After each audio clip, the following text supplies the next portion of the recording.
So U.S. farmers are no different than any farmer anywhere in the world, and this same basic philosophy has been for generations. We start out the year, we're extremely optimistic, and we want the best technology that's available.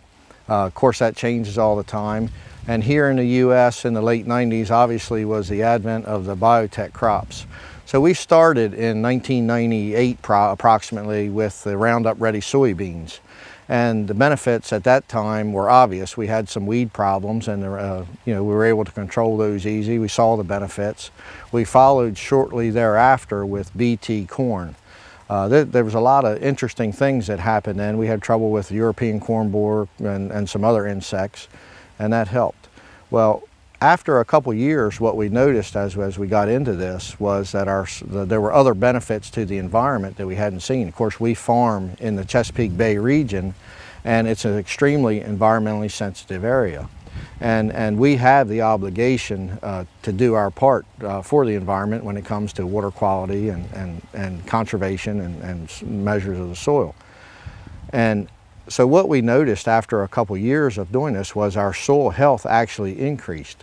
The BT corn obviously targets the certain species of insects, and our beneficial insects were doing well. In other words, we got an increase in earthworms and the beneficial bugs.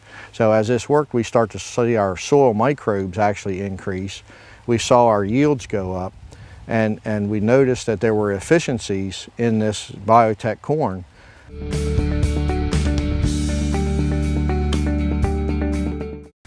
Well, what we noticed was with no insect damage or less insect damage, that in storage our quality was better, coming out was better. Whenever you have insect damage to a crop, it's a host to start other mycotoxins and whatnot. So we didn't really realize that when we started, but it actually turned out very, to be a benefit. Again, when it comes to some of this technology and the herbicide tolerances, obviously when you have no weeds, you have no weed seed in your crop. So as an end user, you're not buying weed seed, and obviously that's a direct benefit.